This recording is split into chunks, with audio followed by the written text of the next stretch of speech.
Hello lovely people, welcome back to my YouTube channel Science Mantra.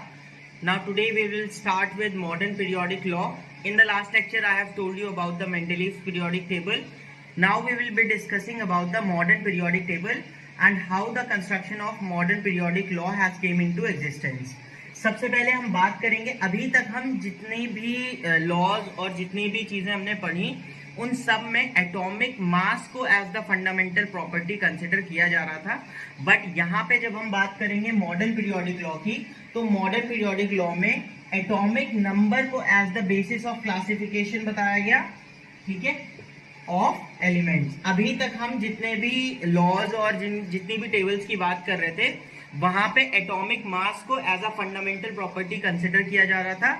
But modern periodic law में Henry Moseley साहब ने देखा कि हम एटॉमिक नंबर को अगर as a basis of classification consider करते हैं तो वो ज्यादा इफेक्टिव होगा as compare to atomic mass. अब यहाँ पे जब एटॉमिक नंबर को as the basis of classification consider किया गया तो हेनरी मोजले सर ने ये बताया कि एटॉमिक नंबर को अगर हम as the fundamental property consider करें, ठीक है, more than the atomic mass, then it will be more clearly classified।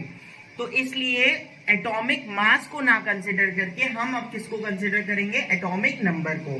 Modern periodic law आपका क्या कहता है, the properties of elements are a periodic function of their atomic numbers. Okay, this is the very important thing that has change the rule of classification. यहाँ पे अब हम बात कर रहे हैं कि एटॉमिक नंबर को दर्जा ऊपर का मिलना चाहिए। मैं कह रहा हूं कि एटॉमिक नंबर को दर्जा ऊपर का देना चाहिए, तो उसके पीछे क्या रीजन है। हेनरी मोजले सर ने बहुत सारे रीजंस दिए जिससे हमने फिर क्लासिफिकेशन को इजी किया और एटॉमिक नंबर को बेसिस कंसिडर किया as the fundamental property of elements, और फिर उसके बेसिस पे ही हमने एलिमेंट्स को कैटेगराइज करना स्टार्ट किया। आपने क्लास 9 में पढ़ रखा है कि एटॉमिक नंबर जो है वो इक्विवेलेंट होता है किसके, नंबर ऑफ प्रोटॉन्स के। प्रोटॉन नंबर जितना भी होगा एक एटम में वो बराबर होगा किसके, एटॉमिक नंबर के, ठीक है। एटॉमिक नंबर को हम जनरली डिनोट करते हैं with the letter Z। Now we will discuss about the cause of periodicity. क्या रीजन है पीरियोडिसिटी का और पीरियोडिक फंक्शन का मतलब क्या होता है, ठीक है। To understand the cause of periodicity, let us take the example of a particular group that belongs to the periodic table. Let us take the example of group 1 elements which are called as alkali metals। अब यहाँ पे हमने कुछ elements लिए हैं। सबसे पहले group 1 के एलिमेंट्स जितने भी हैं उनको मैं आपको इलेक्ट्रॉनिक कॉन्फ़िगरेशन बताता चलूंगा। यहाँ पे देखिए, सबसे पहला लिथियम हमने लिया, लिथियम का एटॉमिक नंबर है 3, इलेक्ट्रॉनिक कॉन्फ़िगरेशन हो जाएगा 2n1, 2 electrons in the K shell and L contains 1 electrons in the outermost shell। Then sodium अगर हम कंसिडर करेंगे, सोडियम का एटॉमिक नंबर हो जाएगा 11, the electronic configuration is 281। Similarly potassium हम करेंगे तो 19, the electronic configuration is 2881। Then rubidium हमने लिया, रुबिडियम के केस में 37, the electronic configuration is 2, 8, 18, 8 and 1। फिर सीजियम हमने लिया है, सीजियम के केस में इट इज 55, 55 के केस में हो जाएगा 2, 8, 18, 18, 8 एंड 1। यहाँ पे आप देखिए सारे एलिमेंट्स जो मैंने ग्रुप 1 के लिए हैं उन सब में आउटर मोस्ट शेल में अगर आप देखेंगे तो कितने इलेक्ट्रॉन हैं, सारे केसेस में 1, ठीक है।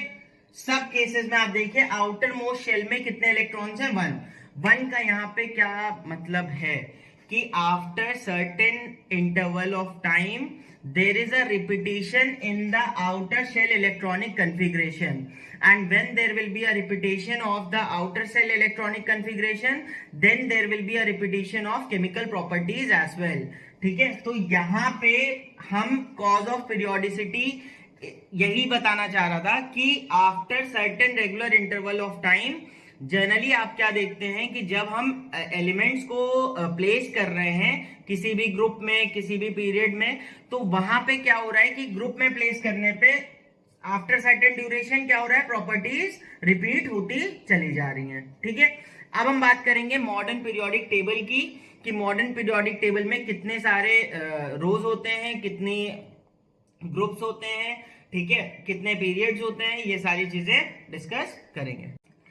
चलिए अब बात करते हैं मॉडर्न पीरियोडिक टेबल की। मॉडर्न पीरियोडिक टेबल में एलिमेंट्स जो हैं वो अरेंज थे in the increasing order of their atomic number.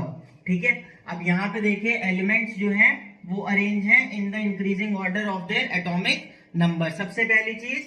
दूसरी चीज, जो टेबल थी वो प्रिपेयर की गई थी बाय सर नील बोर। ठीक है, और ये बेसिकली डिपेंडेंट थी किस चीज पे, electronic configuration of the elements. Then जो नेक्स्ट पॉइंट है वो ये है कि मॉडर्न पीरियोडिक टेबल कंप्राइज करती है 18 वर्टिकल कॉलम्स को। ठीक है, 18 वर्टिकल कॉलम्स को जिनको नाम दिया गया क्या, ग्रुप्स, और 7 हॉरिजॉन्टल रोज जिनको नाम दिया गया क्या, पीरियड्स। ठीक है, उसके बाद में ग्रुप्स जो हैं वो जनरली हम रेंज करते हैं 1 से 18 तक, और जो पीरियड्स हैं वो रेंज करते हैं हमारे 1 से 7 तक। ठीक है, एलिमेंट्स को मॉडर्न पीरियोडिक टेबल में जो बेसिक अभी तक हम कंसिडर कर रहे थे एटॉमिक मास को, मैं फिर से रिपीट करना चाहूंगा, एटॉमिक मास को यहाँ पे फंडामेंटल प्रॉपर्टी नहीं कंसिडर करना है, हमें कंसिडर करना है एटॉमिक नंबर को as the basic property. Elements को हमने अरेंज किया अब increasing order of their atomic number, हमने नहीं, मतलब बोर साहब ने एलिमेंट्स को अरेंज किया in the increasing order of their atomic numbers. उसके बाद में इलेक्ट्रॉनिक कॉन्फ़िगरेशन में उन्होंने क्या देखा, रिपीटिशन, और जिसके बेसिस पे ये क्लासिफाई किया गया कि एलिमेंट्स को अगर हम increasing order of their atomic numbers में प्लेस करते हैं then it will be a clear classification, जिससे थोड़े टाइम बाद रिपीटिशन भी एलिमेंट्स की केमिकल प्रॉपर्टीज में हमें देखने को मिलेगा। चलिए अब बात करते हैं ग्रुप्स के नेम्स की। ठीक है, सबसे पहले ग्रुप 1 के जो एलिमेंट्स हैं उनको हम बोलते हैं एल्कली मेटल्स। ठीक है, group 1 elements they are called as alkali metals. Group 2 के जो एलिमेंट्स हैं उनको बोलते हैं हम alkaline earth metals. Then the elements which belong from group 3 to group 12 they are called as transition elements. ठीक है, फिर ग्रुप 13 के जो एलिमेंट्स हैं उनको हम बोलते हैं boron family.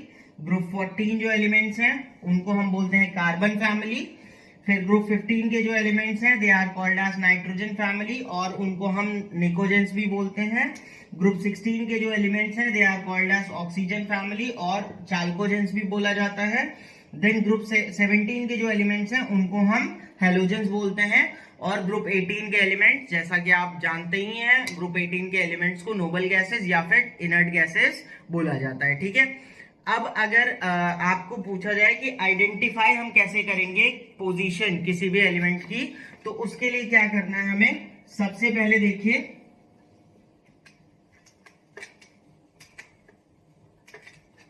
Position find out करने के लिए हमें इलेक्ट्रॉनिक कॉन्फ़िगरेशन पता होना चाहिए। देखिए बेसिक रूल जो है वो क्या कहते हैं, मान लीजिए जैसे अगर पूछा जाए आपसे सोडियम के लिए, ठीक है, सोडियम का एटॉमिक नंबर कितना हो जाएगा, 11।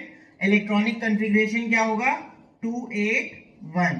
ठीक है, ये हो जाएगा आपका electronic configuration.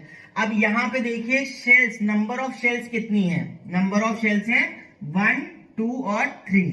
Number of shells जब 3 होंगी तो पीरियड क्या हो जाएगा आपका, it will belong to third period. ठीक है, उसके बाद में अगर ग्रुप पूछा जाए तो ग्रुप हो जाएगा इसका 1। ग्रुप 1 क्यों होगा, आउटर मोस्ट शेल में जितने इलेक्ट्रॉन्स होंगे उसको हम क्लासिफाई करते हैं एज ग्रुप, और जितनी नंबर ऑफ शेल्स होंगी उसको क्लासिफाई करेंगे as period. Outermost shell में यहाँ पे देखिए 1 है, जितने भी एलिमेंट्स ऐसे हैं जिनके आउटर मोस्ट शेल में 1 इलेक्ट्रॉन होगा they all will belong to group 1। 1 और 2 के केस में ही सिर्फ ऐसा होता है, ये भी ध्यान रखना है आपको कि अगर आउटर मोस्ट शेल में ग्रुप 1 इलेक्ट्रॉन है तो it will belong to group 1, अगर 2 इलेक्ट्रॉन्स है तो it will belong to group 2। But अगर 1 और 2 से ज्यादा है, सपोज 3 है, 4 है, 5 है, 6 है, 7 है, तो वहां पे हम 10 ऐड कर देते हैं। ठीक है, जैसे मैं आपको बताऊं, अगर हम एग्जांपल लें एल्यूमिनियम का, ठीक है, एल्यूमिनियम के केस में देखिए एल्यूमिनियम का जो एटॉमिक नंबर है वो है 13, इलेक्ट्रॉनिक कॉन्फ़िगरेशन हो जाएगा आपका 2, 8 एंड 3। ठीक है, उसके बाद में अगर अब मैं पीरियड देखूं तो पीरियड यहाँ पे कितनी नंबर ऑफ शेल्स हैं, 1, 2 और 3 के shell, L shell and M shell. ठीक है, 3 शेल्स हैं, तो पीरियड क्या हो जाएगा 3। और ग्रुप की अगर मैं बात करूं तो ग्रुप जस्ट मैंने अभी आपको बताया कि अगर आउटर मोस्ट शेल में 3 इलेक्ट्रॉन होंगे तो 3 इलेक्ट्रॉन के केस में हम क्या करेंगे 10 ऐड कर देंगे, तो it will belong to group 13। Okay, okay, thanks a lot for watching this video. In the next video we'll be discussing about the trends in the modern periodic table. Trends में हम बात करेंगे valence electrons की, उसके बाद में atomic size की, फिर मेटालिक नॉन मेटालिक कैरेक्टर्स की, और उसके साथ साथ केमिकल रिएक्टिविटी की। ठीक है, कि कैसे कैसे हम अक्रॉस द पीरियड अगर मूव करते हैं या डाउन द ग्रुप जाते हैं तो कैसे कैसे क्या क्या चेंजेस आते हैं और क्या रिपीटिशन देखने को मिलता है हमें एलिमेंट्स में। ठीक है, बाकी डिस्क्रिप्शन बॉक्स में आपको टेलीग्राम चैनल का लिंक दिया हुआ है, उस लिंक पे आप जाके और वहां पे सारे सैंपल पेपर्स पड़े हुए हैं, तो टेलीग्राम का चैनल सब्सक्राइब करना ना भूलें। वहां पे आपको सैंपल पेपर्स, नोट्स, वर्कशीट्स, ये सारी चीजें मिल जाएंगी। Thanks a lot.